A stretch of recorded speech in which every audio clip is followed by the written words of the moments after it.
Shadowblade is a second level illusion spell introduced in Xanathar Guide to Everything. Last month, I made a video taking an in-depth look at the spell and how to make it work. Today we're going to be discussing a character who uses this spell as a primary combat tactic. Welcome to the Twisted Tentacle Tavern. I am your Innkeeper, Vase Odin, and in this, part 2 of my Shadowblade series, we're going to be building an Artificer Battlesmith.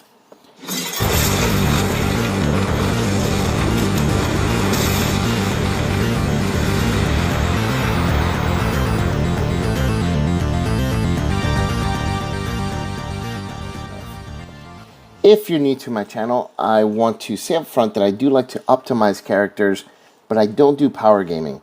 There may be better options if you're trying to eke out the maximum damage out of this spell and such, but this isn't the channel for that. That said, let me start by saying that there's no easy way to get Shadowblade into the hands of a combat-based character outside an Eldritch Knight or Arcane Trickster, which, as you may know, are one-third casters. So for them to get Shadowblade beyond doing 2d8, they're going to have to be fairly high level. I believe it's level 12 and up, which is not necessarily the most optimal way to use this spell. With the Battlesmith, the problem is no different. But with some planning, we can still make it work a little bit better than we can with a Eldritch Knight or an Arcane Trickster. The following character build is a character I've been playing for the Tyranny of Dragons campaign, and it's been a lot of fun, to be honest.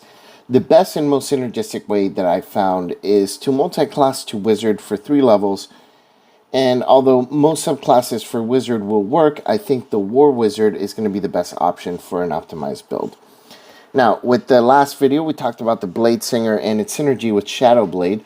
I like the Blade Singer as a single class. I think the Blade Singer abilities up to level 3 are redundant with Battlesmith, and therefore the subclass doesn't really synergize as well as the War Wizard. Since we're only adding 3 levels of Wizard, let's discuss the abilities up to level 3. Blade Singer gets the following abilities: Training in War and Song, and you also get Light Armor Proficiency and Proficiency in a one-handed melee weapon. The Battlesmith gets Medium Armor and Martial Weapons, so this is pretty useless. You also get Blade Song. You can invoke a secret elven magic called the Blade Song, provided that you aren't wearing medium or heavy armor using a shield. It graces you with supernatural speed, agility, and focus, and you can use a bonus action to start Blade Song, which lasts for a minute. It ends early if you're incapacitated, if you don medium or heavy armor, or a shield, or if you use 2 hands to make an attack with a weapon. You can also dismiss the Blade Song at any time that you choose, and no action is required for that. While your Blade Song is active, you get the following benefits. You get a bonus to your AC equal to your intelligence modifier, which is a minimum of +1. Your walking speed increases by 10 feet. You have advantage on dexterity acrobatics checks. You gain a bonus to any constitution saving throw you make to maintain concentration on a spell, and the bonus equals your intelligence modifier. That's pretty good. The problem with all of these abilities is that they don't work if you're wearing medium or heavy armor. The only good thing is the bonus to concentration saves to maintain Shadowblade, which, to be fair, is pretty good. But if we look at the War Wizard, and gets a bonus to initiative and can use their reaction to add a bonus of +4 to any saving throw. These abilities don't have the armor limitation that the Blade Singer does. The drawback is that you can't cast spells other than cantrips in a round after you use this ability, which, since you're attacking in melee with the Shadowblade, it's not a huge issue. There is one potential problem, and that's if you get hit and fail your concentration check, you won't be able to resummon your Shadowblade the next round. So that is something to think about. Overall, though, I think it's very rare for this to happen, and I think that the War Wizard's ability synergize much more with the Battlesmith than the Blade Singer does. So now that we've decided on the Wizard subclass that we're going to be using, we have to decide whether to go Wizard first or Battlesmith. Artificers get Constitution saving throw proficiency, which Wizards don't have. You'll be making a lot of concentration saves since you're going to be in melee, so Constitution save proficiency is vital to this character. Also, I think that we're building a melee combatant. We're going to need multi-attack quickly, so the Battlesmith is going to have to be our first class in order to get that achieved. Now that we've determined this, we come to the realization that we don't get Shadowblade until 8th level, unless we go Battlesmith for just 1 level and then go Wizard. You can do this, but if you want to make a character work at every level, I think it's best to go 5 levels of Battlesmith and then 3 levels of Wizard, followed by Battlesmith for the next 10. Now, I've mentioned that I'm currently playing this character for a campaign, so I can attest to the fact that it works just fine. Narratively, the way I'm playing him, he's a tinkerer who started at level 1 with a non-magical weapon. Then as he gets his infusions, he begins to enhance that weapon and make it a little bit more powerful, more magical. By level 8, the weapon becomes so magically infused that it becomes a full-on shadow blade. For me, this has been a really fun way to develop the character narratively, and it's been really interesting for my DM to kind of imagine this story along with me. Anyway, let's go ahead and build. So at level 1, we're going to go Artificer. Stat priorities are Intelligence first, which has to be over 13 because you're going to need that in order to multi-class to Wizard. And then second priority is going to be Constitution. You'll eventually get a Steel Defender, so a high AC is not as important, but I would still make Dexterity a third priority. Fourth should be Wisdom because of those nasty Wisdom saving throw spells and fear effects, that kind of thing. Those will be a problem for a little while. And as a frontline fighter, you're going to have to face a lot of those fear effects and such. Once we gain levels as a War Mage, we're going to have options to boost our saving throws against those effects. So it'll be a little bit better once we hit War Wizard. For a race, I went Gnome because of the intelligence boost, but honestly, just play whatever race you want. The additional benefit to playing a small race is you can ride your Steel Defender as a mount, which gives you a lot more tactical options during combat than you would have if you were a medium-sized character. At level 1, I recommend playing a support or a healer role. You aren't good in combat yet, and you don't have good weapon proficiencies, and your defense is pretty bad. Help your front line by casting heroism and healing spells, and you'll be much more useful to your group doing that at first level. At level 2, you can infuse 2 items, and you get 3 known infusions. I went with Enhanced Defense and Magical Weapon, because those are super helpful.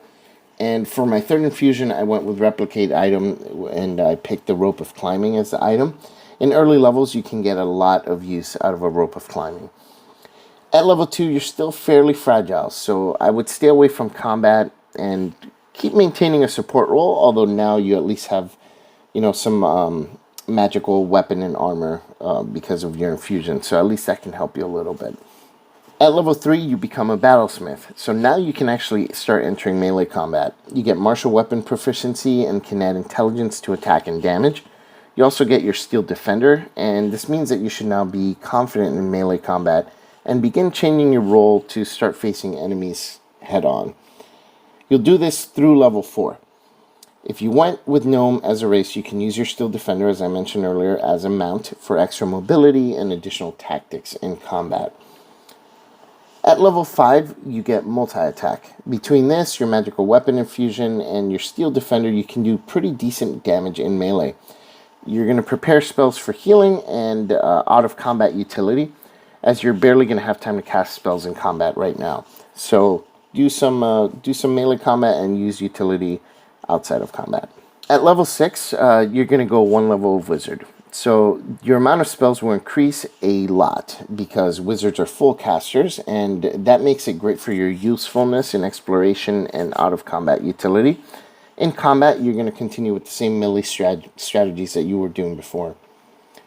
At level 7, take another level of Wizard. At this level, you're going to gain your School of Magic, War Magic, and you now have a good use for your reaction, and this is going to help increase your saving throws against spells that target Wisdom.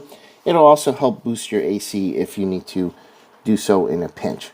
So you're going to be much better defensively and such in combat. Level 8 is our last level of Wizard, and finally we learn the spell Shadow Blade. Things in combat are really going to get real right now. Since you can now upcast to level 3 spells, your Shadow Blade is already going to be doing 3d8 plus intelligence modifier for damage, and you're going to have 2 attacks per round. Hopefully your intelligence is getting you at least a +4 bonus.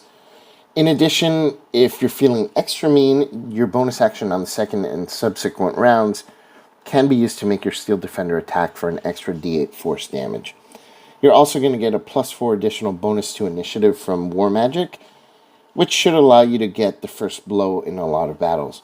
You can use your large number of low-level spell slots for casting spells like Shield, which are going to make you nearly impossible to hit. On a round that a spell is cast against you, you can use your War Magic ability to gain a saving throw bonus. You can also use your Steel Defender's reaction ability to grant disadvantage on attacks against you on rounds where your reaction has been used. Or, if you really want to become impossible to hit, use it on a round where your reaction hasn't been used.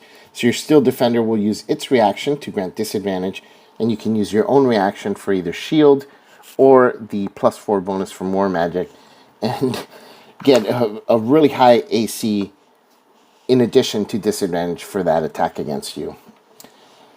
At this level, and then until level 11, you're going to be one of the strongest melee combatants in the party. You're not only going to be really hard to hit and damage, so what if your hit points aren't as high as the fighter or the barbarian? The fact that you're barely getting hit it means that you're basically not going to need that many hit points. And doing consistent melee damage, you're going to be doing a lot more consistent high damage than some of the other melee combatants in the group. Save your high-level spell slots in combat for Shadow Blade, and use your low-level spell slots for spells like Shield and other defensive maneuvers as well. You can use a bonus action to recast Shadow Blade when you need it.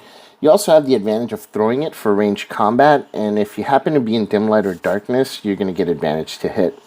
It's going to increase your chances to hit a critical hit and do even better damage. So, put it this way, between your Steel Defender doing a d8 damage and your minimum of 3d8 damage from your plus intelligence modifier from your Shadow Blade, you're going to be out damaging the fighter or the barbarian in the group.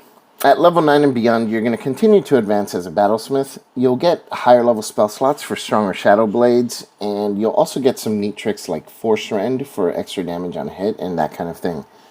Your damage is going to keep up with the group, and though your damage isn't going to break records after level 11, you'll still do above damage consistently and have the added benefits of your Steel Defender and tons of utility spells for out-of-combat use. In other words, you're never going to be left with nothing to do like some other classes like the Fighter or the Barbarian. This is a really fun character. It's got tons of flavor. Yes, it's unorthodox and can be a little bit clunky if you don't do it right. It doesn't come onto its own until level 8, but it levels nicely and remains fun from level 1 all the way to the end of its adventuring career.